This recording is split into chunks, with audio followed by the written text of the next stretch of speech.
bad thing to give me a microphone. I'll be up here forever. Welcome everybody to Peter White Public Library. My name's Marty Hacketts, and I'm the Adult Programming Coordinator for the library. And I just want to thank you all for coming to tonight's concert. Have a couple groups to thank. You all hear me do this quite a bit, but I have to thank the Friends of Peter White Public Library who pay for so much of what we do here, including the live streaming equipment. They purchased all that. So if you're watching on YouTube, either right now or after the fact, you can thank the Friends of Peter White Public Library for that. And then I also have to thank the Carol Paul Memorial Trust Fund. They pay for all of the musical programming that we do here at the library. So really, really wonderful, wonderful resource for us here. I couldn't do like 85% of the stuff that I do here without their help. So anyway, I just want to make you aware of a few things that are upcoming this week and next. Tomorrow night, Wednesday at 6:30 p.m. in the Shiras Room upstairs, we have a traveler and diver, John Frick, who's going to be doing a presentation. He went on a diving trip to the Solomon Islands. So there's lots of shipwrecks out there from World War II and everything, so he's doing a presentation on diving those wrecks at the Solomon Islands. And then on Thursday, we have a special meeting of the Poet Circle. The 10-year anthology for the Poet Circle was named a UP Notable Book, and so there's going to be a reading at 7 p.m. upstairs on Thursday in the Shiras Room, where there'll be like 4 different poets who will be reading from their work. So that is Thursday, October 12th. And then Friday, for those movie fans out there, we have our docu-cinema. And this documentary is called The Art of the Scare. And this one is about haunted houses that have spawned up, that have a subculture of full contact terror simulation. Not anything I'd be interested in, but the documentary is really, really fascinating. And just to let you know, all you moviegoers out there who come to our movies here frequently, our new popcorn machine is up and running, so there will be popcorn at all the movie events that we have now. So anyway, and then next week, if you're interested in this, next Monday at 6 p.m. right here in the community room, we have Spooky Science. If you want to dissect an owl pellet, you can come that night and dissect an owl pellet. Doesn't sound like fun. I'm not going to be doing it. My son's really excited about it, but I'm not going to be doing it. But I'm kind of interested to see what it looks like. So anyway, that is Monday, October 16th, 6 p.m. right here. And then let's see, next week, Tuesday, we have a wonderful presenter and workshop leader, Josh Brindle, who is going to be doing I guess it's a program with typewriters, and that's the best I can do. If you remember what typewriters are, I remember what typewriters are. My kid was like, "What is this? Where do you plug it in?" You know. But anyway, so we're going to have fun with typewriters Tuesday night at Tuesday, October 17th at 6:30 p.m. upstairs in the Shiras Room. Next Wednesday, October 18th, we got a lot going on. We have 2 poets who are going to be here, Dennis Henriksen and Andrew Collard, who are going to be doing readings from their just released collections of poems. And they're both really, really wonderful poets. And then next week, Friday, we have our global cinema, and we're going to be showing Guillermo del Toro's Pan's Labyrinth. If you've never seen that, it won the Oscar for Best Feature-Length International Film several years ago, but it's an amazing film. It's an amazing film, so I really recommend that you come and see that. And then, of course, coming up at the end of the month in celebration of Banned Books Week, we have our Alex Gino reading that's going to happen on Monday, the 23rd, from 7 to 8 p.m. right here.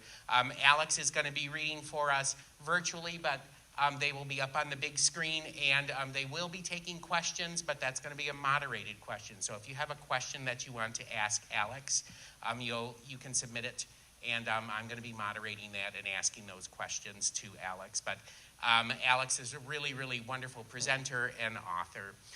And then if that's not enough, if you haven't had enough Lots of other stuff going on, but at the end of the month, Saturday, October 28th, we're having a Carnival of Horrors. And that is an all-day-long horror film festival.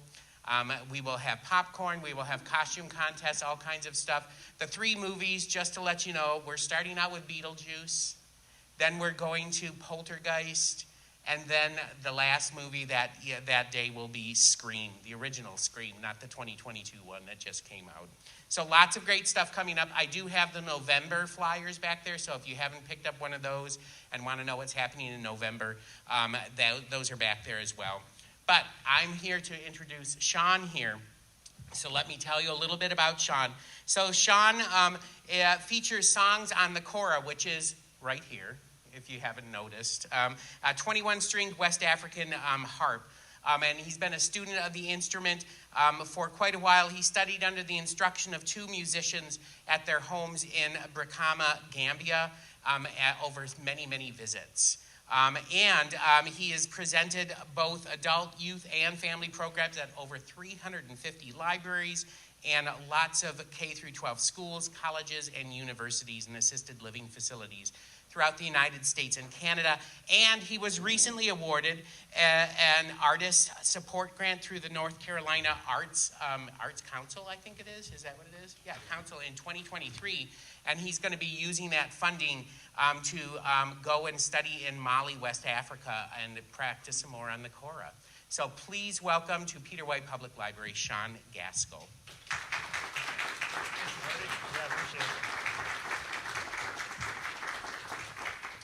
Thank you. Good evening. How's everyone doing? It's so nice to be back. I believe this is my 3rd time back to this library, and I always enjoy coming through here. So this stop here is the most northerly program that I have arranged on a 12 library tour of the Midwest throughout Illinois, Wisconsin, and Michigan.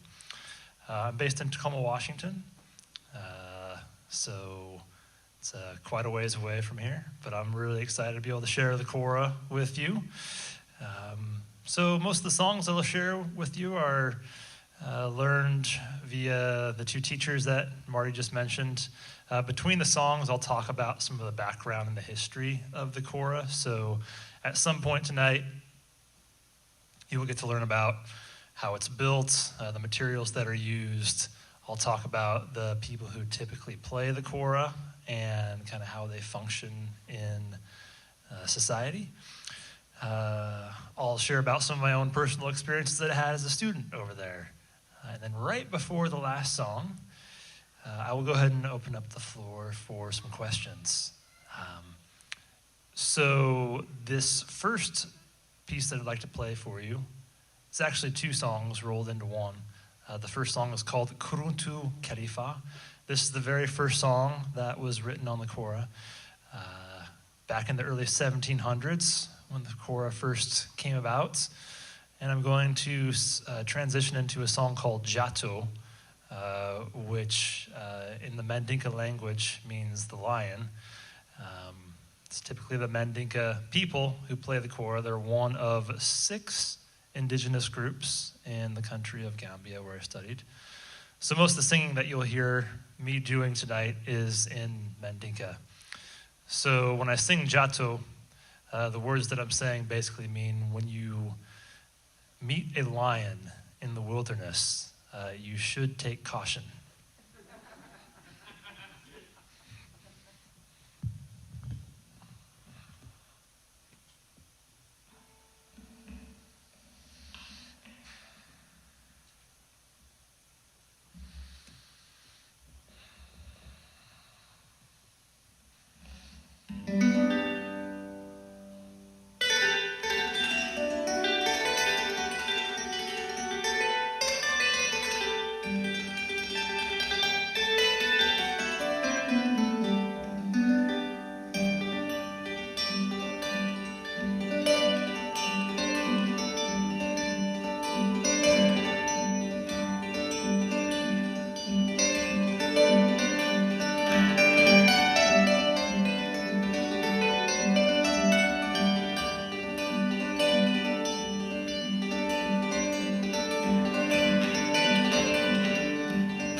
Jatoje, la jato, aramadia la jatola.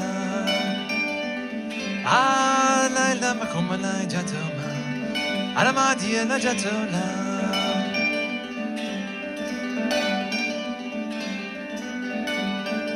Jatoje, la jato, aramadia la jatola. Ah, la macoma la jatoma. Aramadia la jatola.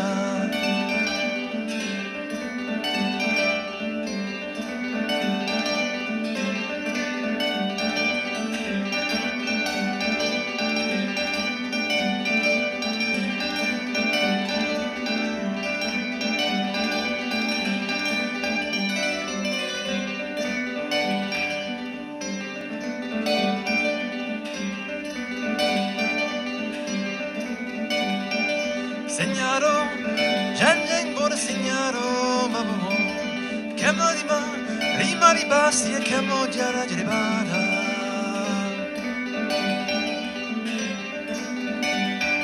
Segnaro, Janjang Bora Segnaro, Mamo, Camodima, Rima Ribasti e Camodiara Jeribara.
Thank you.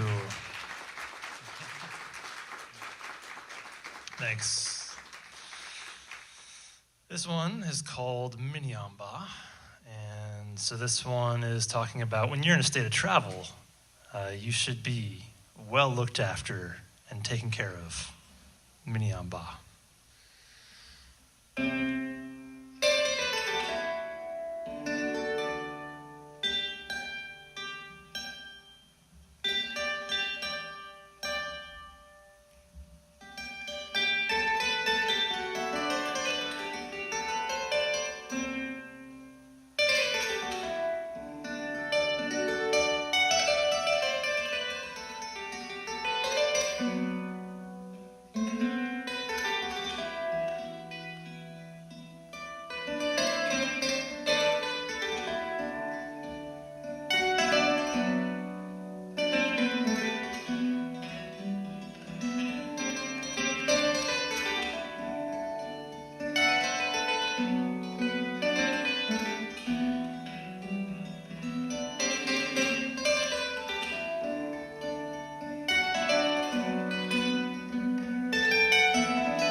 Minyamba tungama lambelo, Minyamba tungama lambelo, Sava minyamba, tungama lambelo,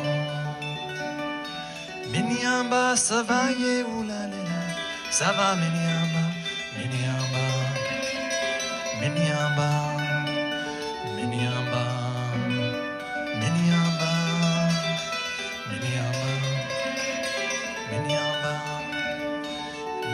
Miniamba tungama lambelo, sava miniamba.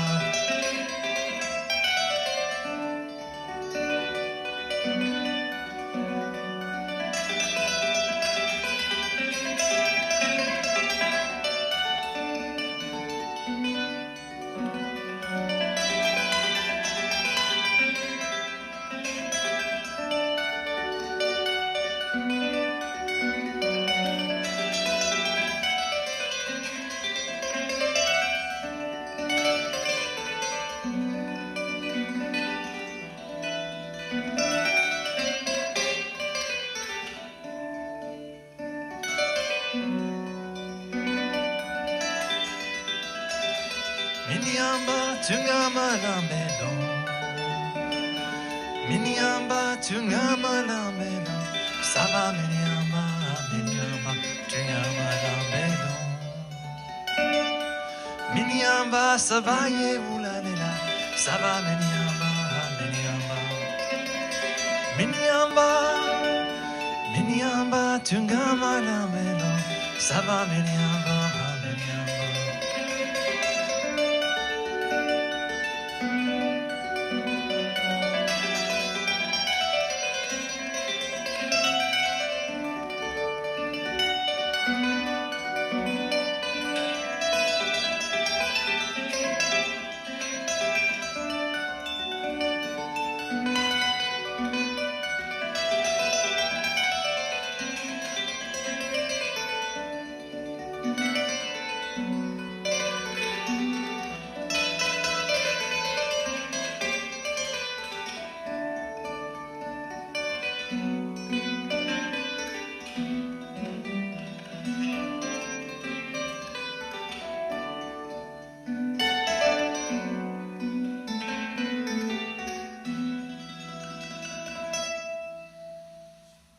Thanks.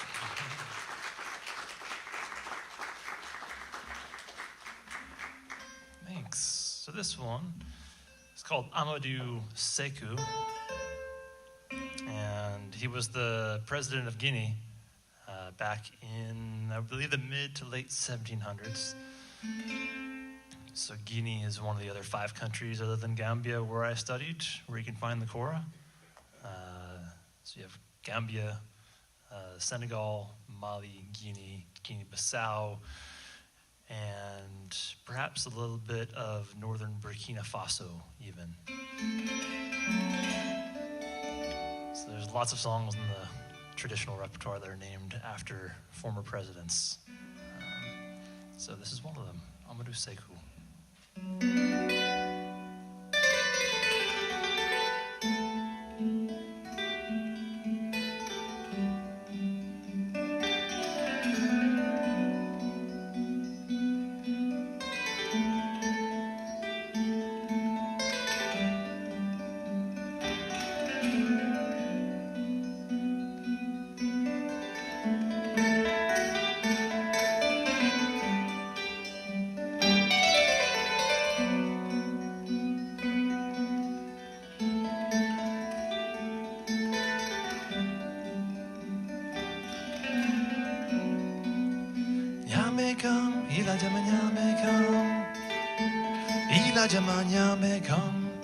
Amadou Sekou la jamanya mekam.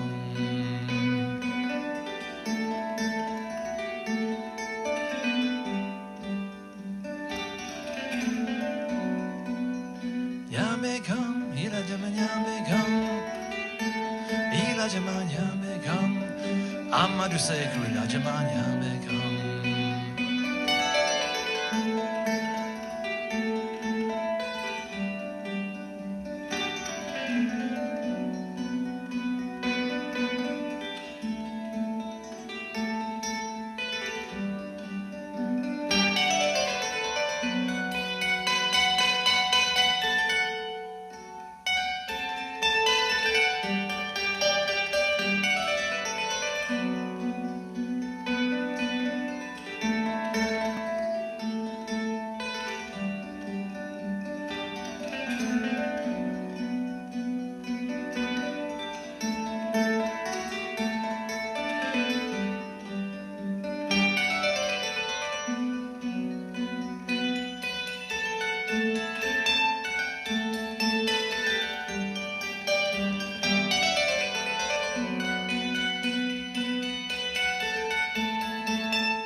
Thanks.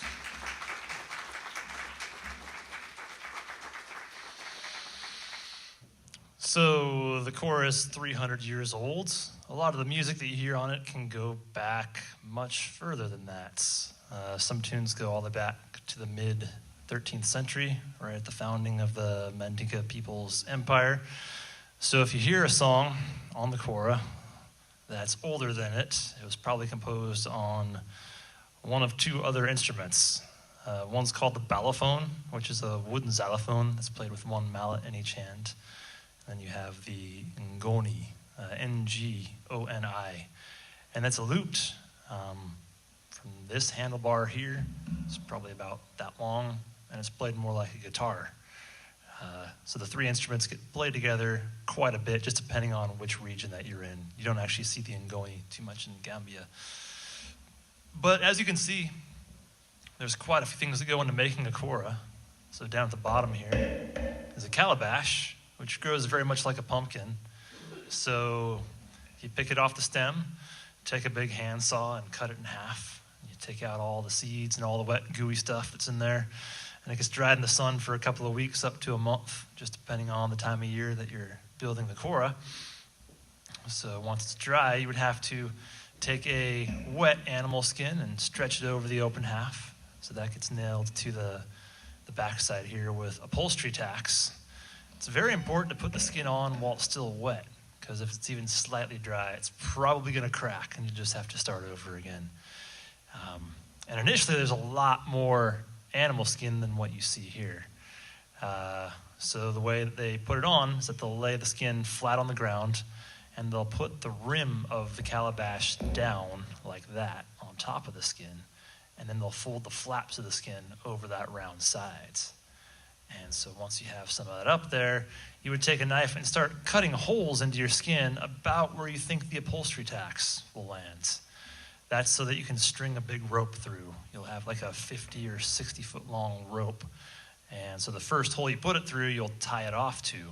And then you will kind of take it across to the other side, loop it through another hole, and just keep doing that across the back of the calabash until you've got what looks like a big star-shaped pattern of rope, along with your what will soon be excess cowhide that you'll cut off. And so when you're pulling that rope back to the rim being on the ground, you've got your foot on the calabash as you are yanking the heck out of that rope to make the skin really nice and tight. So that's the point where you go around, put your upholstery tacks on, and then to cut off that star back there, the rope star, and all the leftover cowhide, you just take a knife to go around the ring right there, and that re-exposes the calabash. So from there, you've got 3 holes that you need to put into the calabash, and 2 of those are for the neck that I'm holding on to, the longest piece of wood, so that slides through the top and then the bottom side. The 3rd hole right here is the largest of the 3, and that one serves 2 very important roles. The first is so that the sound can come out, and the second is so that the money can go in. So the reason that money goes into this hole is because there are people who have songs named after them who had some role in the expansion of the Mandinka Empire. And so whenever a song comes up about this person, if there's any family members in the audience, they're more or less expected to come up and show their respects to the musicians at that point and pay them. And I'll get into exactly why that happens a little bit later. So down at the bottom here is an iron ring. So the easiest way to get that through, you just take a drill, put a hole through the bottom of your neck, slide the ring through and secure it in place. And then the anchor strings get looped around the ring. So those are the mostly blue strings down here. And then each of the plucking strings first get tied off to those anchor strings, and then finally ending up at each of these individual tuning rings along the neck, which are called konso in Mandinka. They are also animal hide, so they've been cut long and thin and then braided while they're still wet.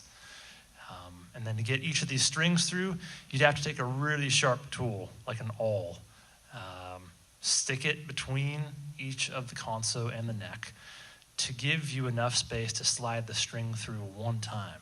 And you take your awl back out, put it back in a little bit further down, put the string back in, repeat that process about 4 times per conso, and then you tie off each of these strings with the regular square knots. And at that point, you can start tuning. So if you want to tune, you have to move each of these up the neck to bring the pitch higher, move them down to bring the pitch lower. This bridge right here, called the bato, is not actually attached to the instrument. So if I was going to loosen all the strings by bringing the tuners down, the bato would just come off of the instrument altogether. Lastly, there are 6 cuts that are made into the front of the animal skin. 4 of those are for the 2 handlebars that I'm gripping, and then the last 2 are for the crossbar that sit just behind the handlebars. And they all help to tighten that animal skin. Like it's tight like a drum. It's never played like a drum, but you still want the skin nice and tight, because what you'll notice is that during the change of the seasons, like we are in right now, that skin is going to want to fluctuate, either expand or contract, just depending on which season you go into. If it's a hot and humid day, there's a lot of moisture content in the air, that skin's going to want to relax a bit. And when that happens, the bridge sort of sags into it a little bit, which move all your strings just enough to give you a lot of tuning work. So this is the model of Kora that you would see, I would say, over 90% of the time if you were to go to one of the countries where it's from. This one was built by my teacher, Moriba Kuyate. I've built ones exactly like this. Other than the calabash, for the animal skin, it uses cow skin. And then the wood is called kano, and the strings are fishing line. So between 30-pound and 200-pound grade. And before fishing line was mainstreamed, antelope hide was used, mostly before the year 1920 for the plucking strings. There's 4 traditional tunings that the Kora uses. I typically play in 2 of them. So the Kora is in a 7-pitch diatonic scale. So here's your 7 pitches. There's your resolution right there. So that's the dominant key of the instrument. That's G. So I've got 4 of those in the whole instrument.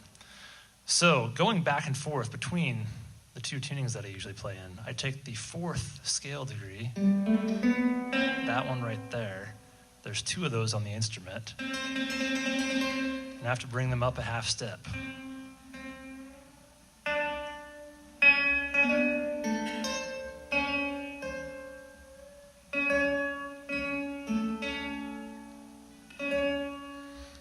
So I've just gone from a traditional tuning called syllaba into a traditional tuning called sauta. Syllaba, you see more tunes from Gambia played in that particular tuning. Sauta, more songs from further east, Mali, Guinea. So that's where we're ending up right now. This one's called Ninkube Keledi. And I learned this one on my most recent trip to Gambia, which was in 2018. So Ninkube Keledi means when you meet someone for the very first time, you get a very good sense about them, and so you would like to get to know them better.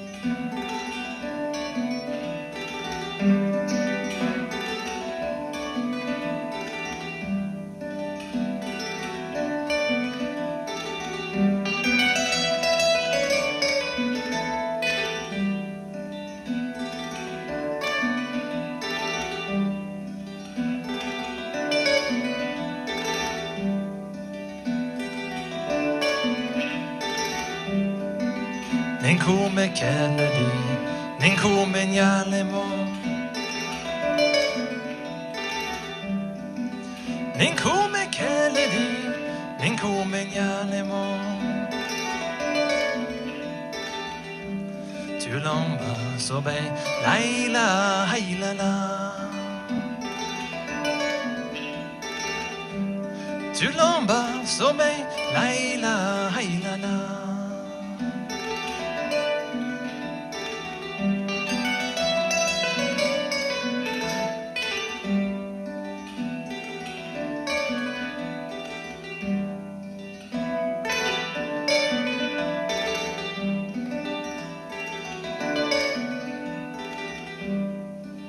Ninkume Kennedy, Ninkume Nyalemo, Ninkume Kennedy, Ninkume Nyalemo, Tulomba Sobe, Laila Hailala, Tulomba Sobe, Laila Hailala.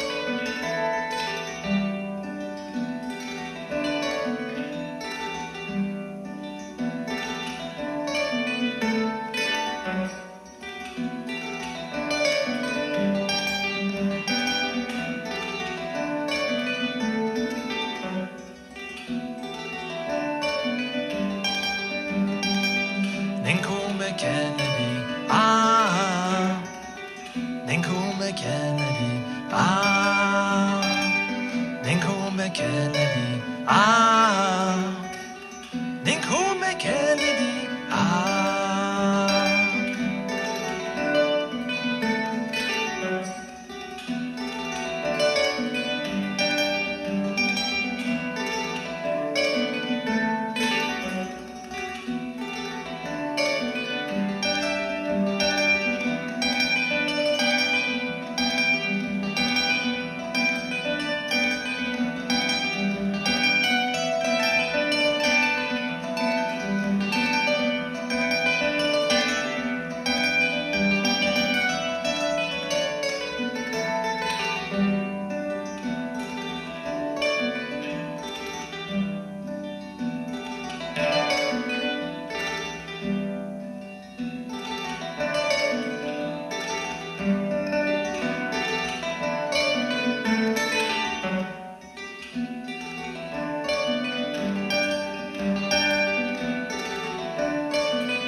Ninkume Kennedy, ah, Ninkume Kennedy, ah, Ninkume Kennedy, ah, Ninkume Kennedy, ah.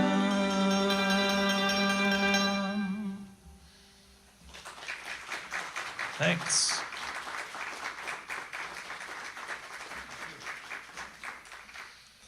Alalake talks about when good work has been done, those responsible should be celebrated or even rewarded in some cases. Alalake.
Alalake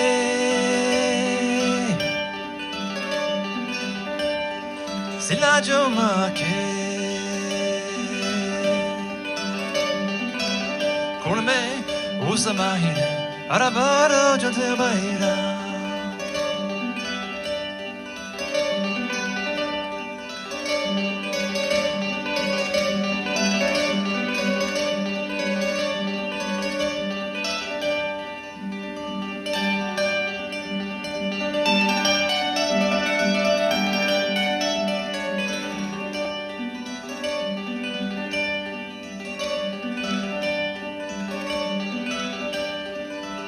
Alalake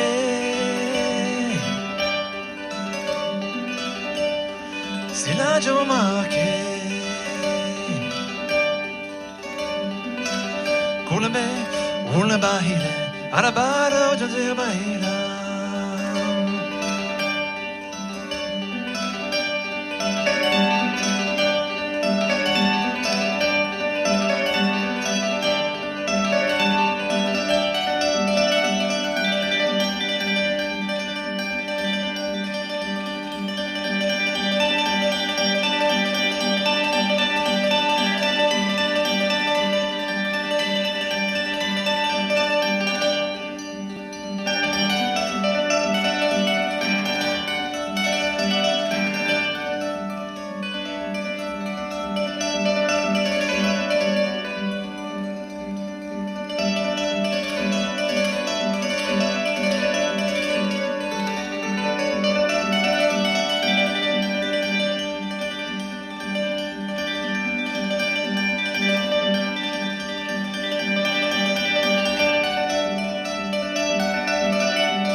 Thanks.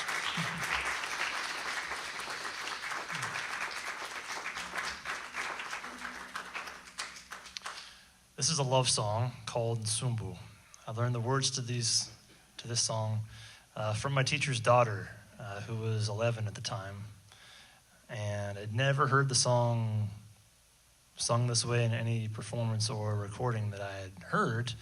So I had brought Morba, my Kora teacher, over to translate Bintu's singing, his daughter Bintu Kuyate. And so come to find out, the words she was teaching me basically mean whenever you are missing one that you love, you should find them and be with them. Nsumbu.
Bampol, Indian mole, Bampol, Indian mole, Bampol,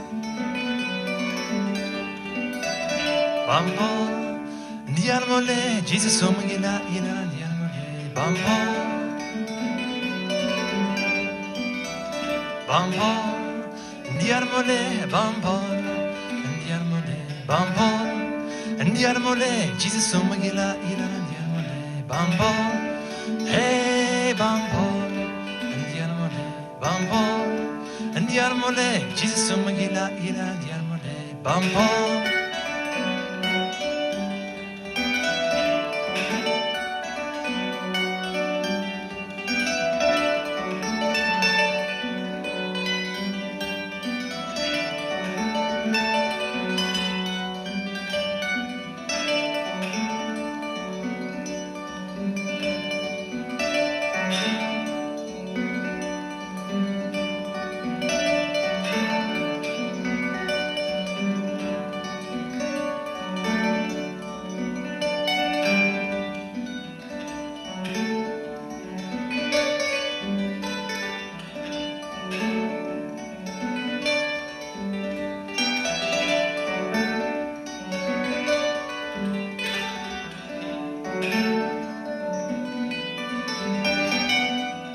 Bampol, Ndiarmole, Bampol, Ndiarmole, Bampol,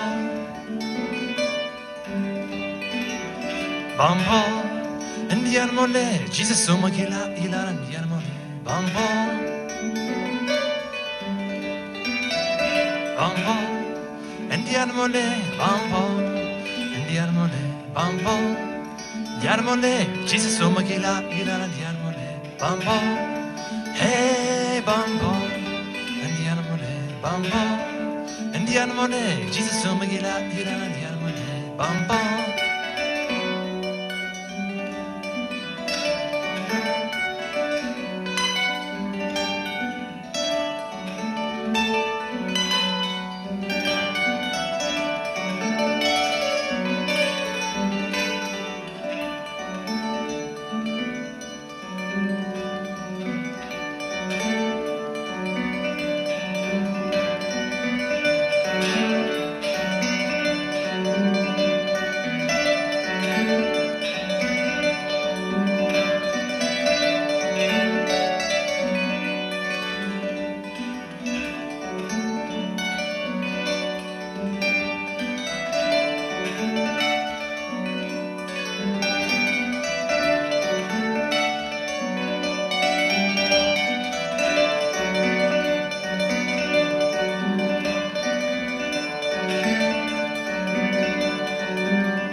Thanks.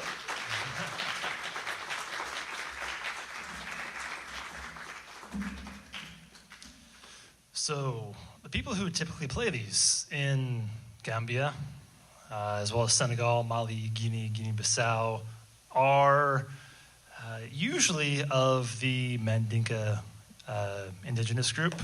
Not always, though. You also have the Wolof, the Fulani, the Jola, the Serer, each which have their own historical territories well before the colonial boundaries were ever drawn, primarily by the French in that region. Gambia was colonized by the English until 63 or 65. So everyone will know their own native language, plus 2 or 3 of the other native languages as well, in addition to the colonizer's language. So most people in Gambia knew English. Most people in Senegal, Guinea, and Mali know French. And so the people playing these instruments are part of what a lot of folks would consider to be a class system that exists, because historically you were born into families, and each of these families would do one type of work throughout many generations of their lineage, some going all the way back to the founding of the Mandinka Empire in the mid-1200s. And so a lot of these types of work that I'm talking about are things that we have here in the States. However, there's really not a modern day equivalent for the griot, spelled G-R-I-O-T. A griot is a historian whose responsibility it is to know 800 years worth of history. And so the Kora is most significant because it's used as one of the primary mediums for telling about their history through a lot of these songs that you hear. And when I was in Gambia, I would usually see the Kora played at 3 events. One was very casual and laid back, and the other 2 were very formal. It was rare to see the Kora played solo, like you're seeing now. They would usually be accompanied by other instruments, sometimes the balafon, the wooden xylophone that I mentioned earlier. You may have a guitar thrown in there.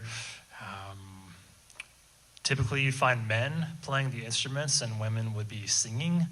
Historically, it was forbidden for women to play the instruments, but now there are quite a few more. And my general sense from an outsider from each of the 3 trips that I've been to Gambia is that there is a lot less cultural resistance than there used to be to women playing the instruments. And most of the girls that I see, most of the women and girls that I see playing the instruments are quite a bit younger than me, so like teens, early 20s. But I should say, if there was a female singer present, otherwise known as a jelly muso, so jelly is another word for griot, muso means female, everyone would tune to her voice, like to bring out the highest quality of her voice. You had to know well ahead of time what her vocal range was, just based on how challenging it is to tune these things. So like right now, I'm in the key of G. If the vocalist that I was teaming up with had a vocal range down in F or even E or D, 1 to 3 steps below where I'm at, I'd want to know about 4 days before the performance so that I could tune my strings down and let the whole instrument adjust. I mean, in that 4-day process, I'm probably going to tune this Kora 10, 15, 20 times in order for it to achieve going down to that pitch. The balafon, the wooden xylophone that I mentioned earlier, to tune that, you'd actually have to, you could take an electric sander these days, shave wood off the bottom of the keys. So that's even more challenging to tune than the Kora. Weddings and naming ceremonies were common venues for the Kora. So both of these events had 3 compartments, which took about 10 or 12 hours of the day combined. So it was a full-on event. The naming ceremony was held exactly 1 week after a child was born. There was no deviation from that pattern whatsoever. So the first part was where they would name the child, and that was done in the home where the mother had spent their childhood years. Historically, they would move in with their spouse's extended family, but nowadays it could be flipped the other way around. So here you might have 100 to 200 people sitting out in the family compound. The compound is where an extended family lives, so 10 to 30 people. And it wasn't just the griots who lived this way, it was just about everyone that I knew. So most of them had pretty large courtyards, so there'd be 100 chairs out there.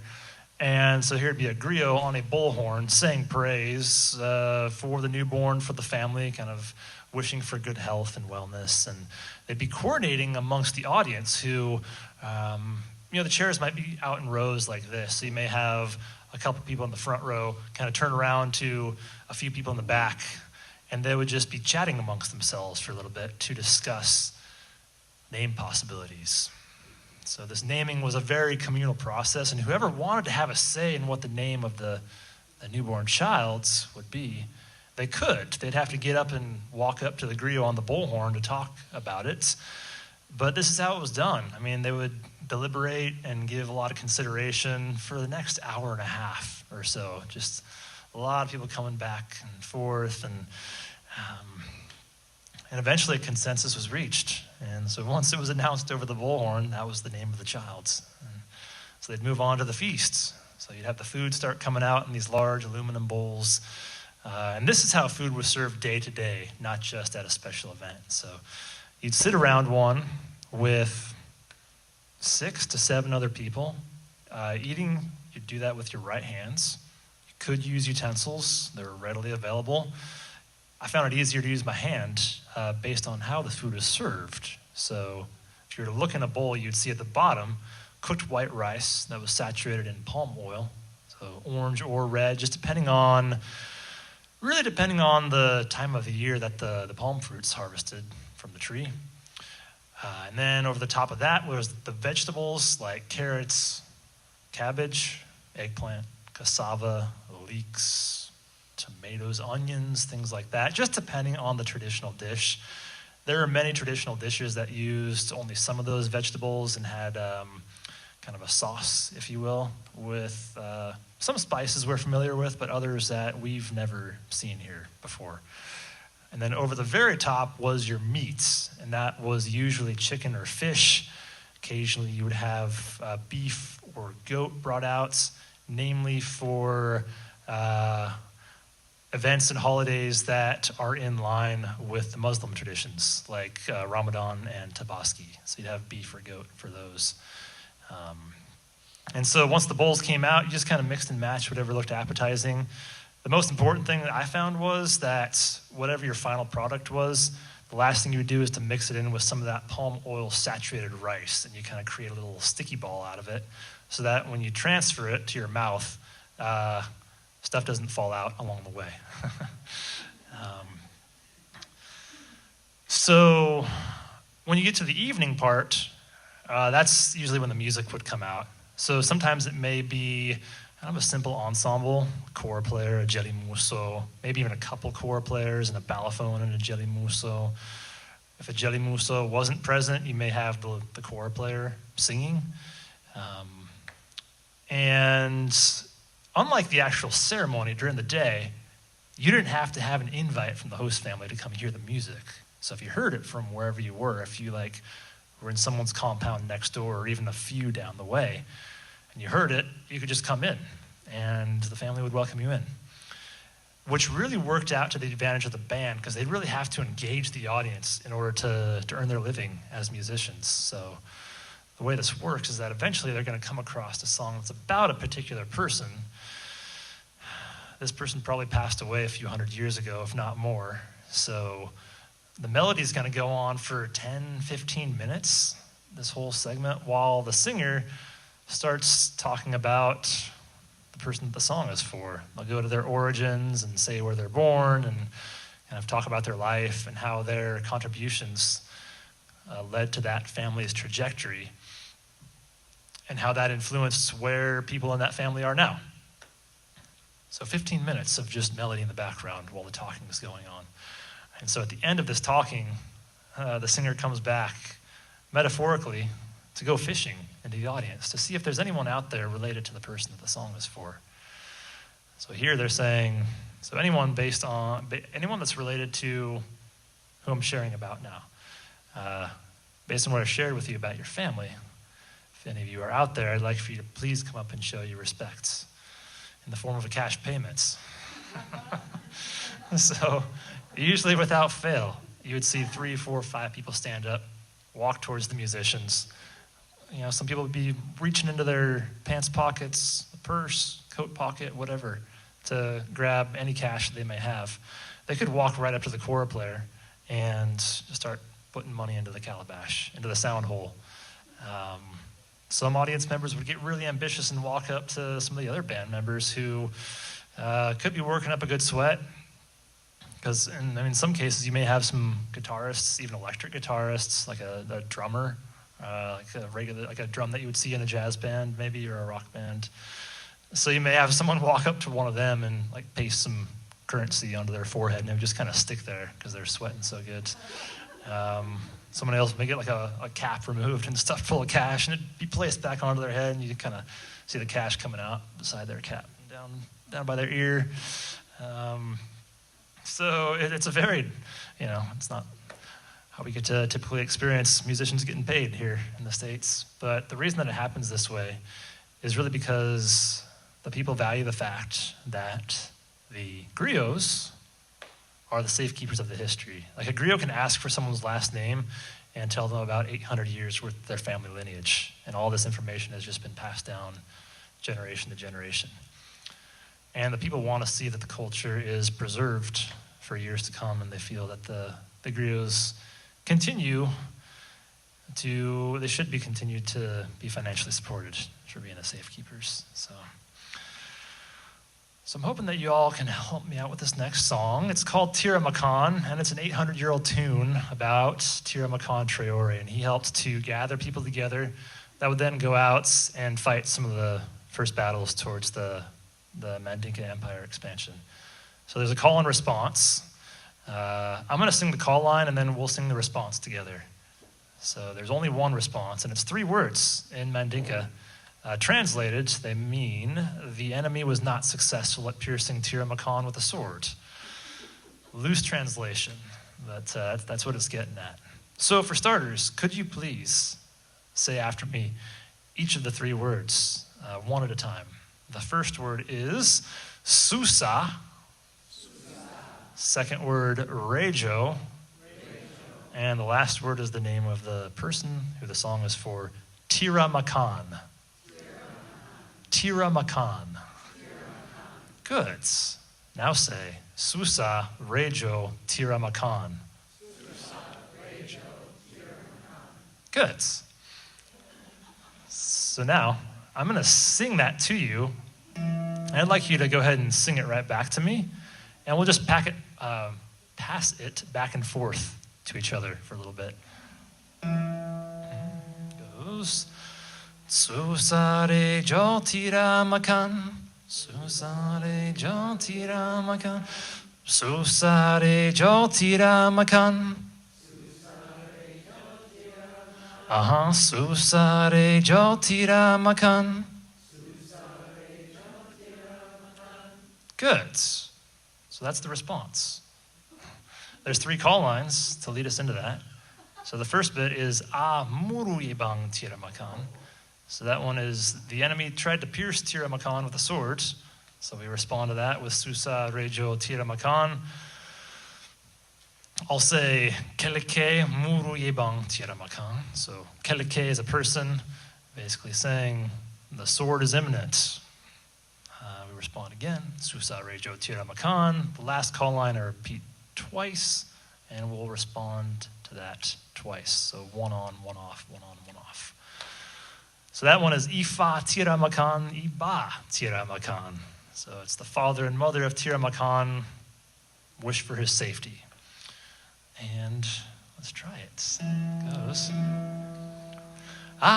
Muru yebang Tira Makan, Susare jo Tira Makan, Keleke Muru yebang Tira Makan, Susare jo Tira Makan, Eba Tira Makan, Ifa Tira Makan, Susare jo Tira Makan, Eba Tira Makan, Ifa Tira Makan, Susare jo Tira Makan.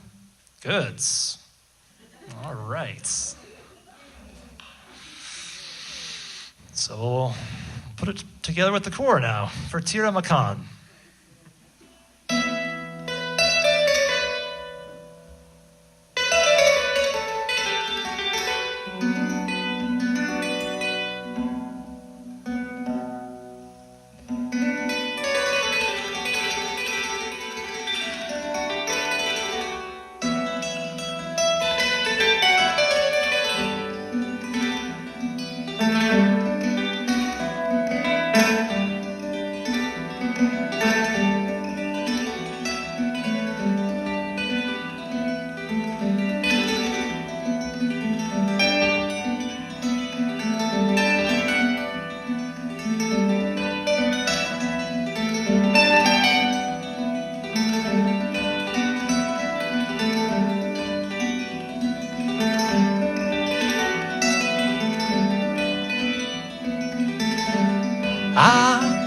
Yebang tira magan, susare jo tira magan, kelke muru yebang tira magan, susare jo tira magan, ba tira magan, ifa tira magan, susare jo tira magan, ba tira magan, ifa tira magan, Susare jotira magam.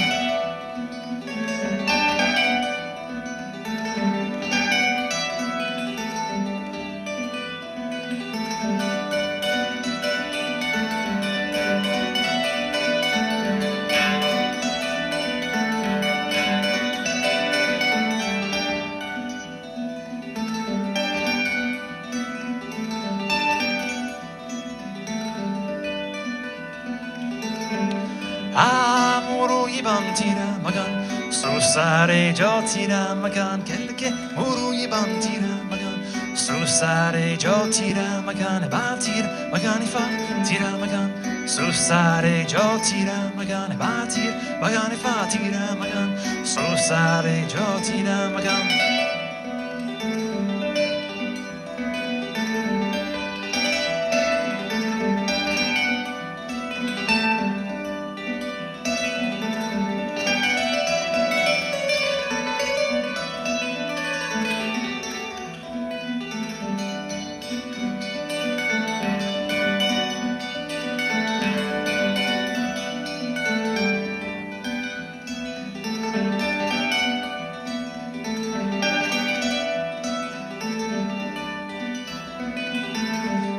Amoro ibang tira magan, susare jotira magan, kelke moro ibang tira magan, susare jotira magan, batira magan ifa tira magan, susare jotira magan, batira magan ifa tira magan, susare jotira magan.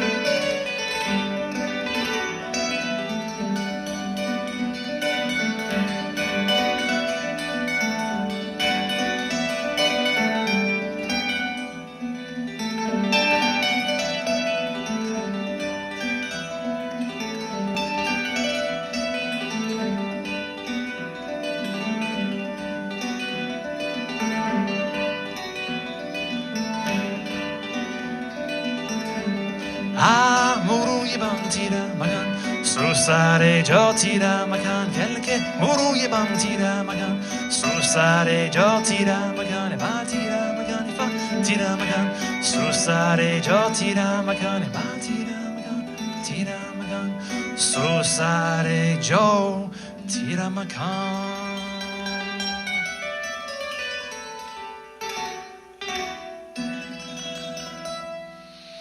Thank you.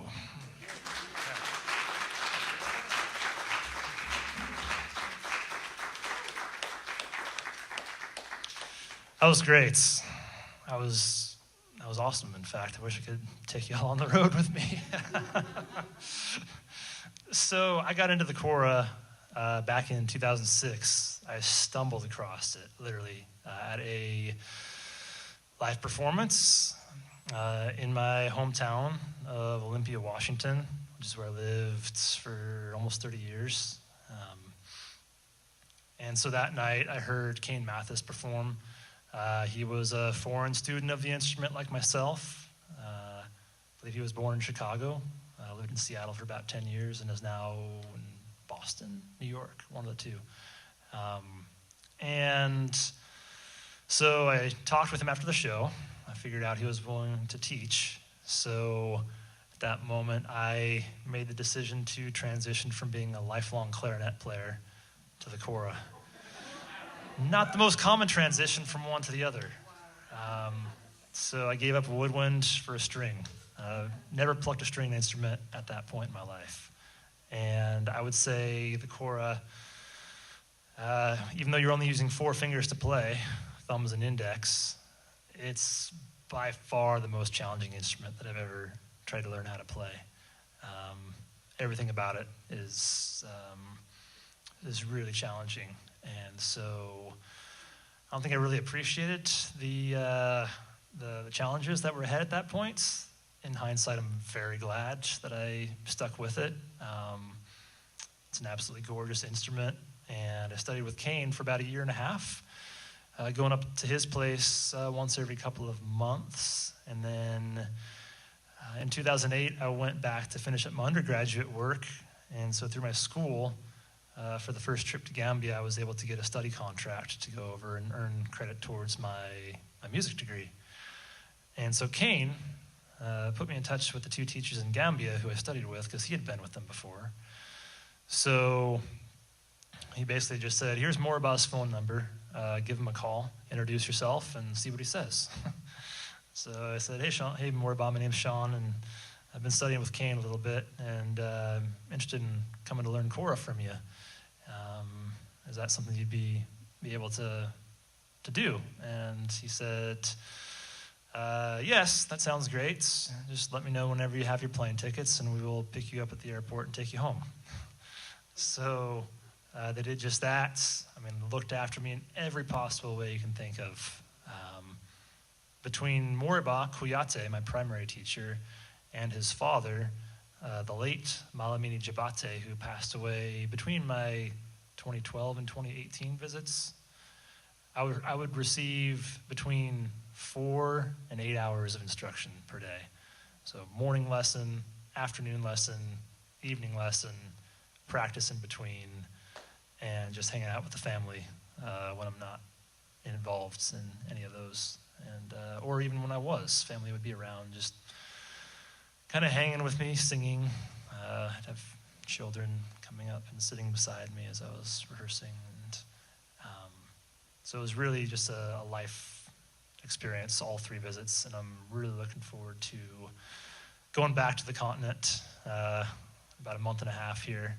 I'll actually be going to Senegal instead of Mali, but I'll like to learn some new tunes, and it's through a grant award that I received. And so I really owe Morabah and Malamini and their family everything in the world for being able to share all this with you. So with that said, thank you for giving me the opportunity.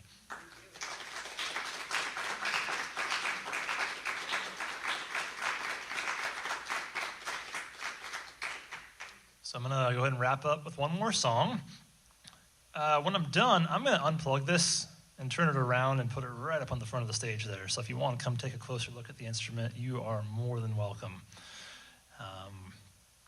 Also, at the very far back, I've got CDs available. They're $15. I can take cash, check, credit card, digital payments like Venmo or PayPal.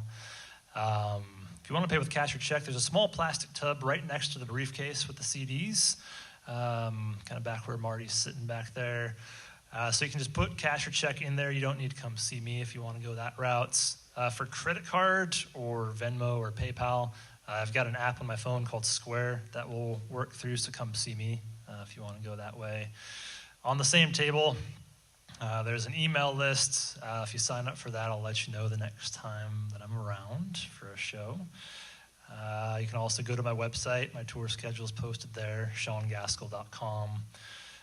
There's also a placard standing upright back there with QR codes for each of the ways that you can follow me out in the digital worlds. Facebook, Instagram, YouTube, Spotify. YouTube is probably the one I'm most active on, posting new videos too every now and again. So if you want to follow me out there, you are more than welcome. And so with that said, I would like to finish with a song that I composed. So I lived in North Carolina for 9 years, up until about 3 months ago. And one of my favorite places to go when I lived there was the Great Smoky Mountains National Park. It's about an hour from where I lived in Asheville. And so my wife and I would go backpacking there a few times a year. This particular night, I want to say it was back in 2017, there was an absolutely gorgeous sunset from our campsite. So that inspired this song, Smoky Mountain Sunsets.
Thanks.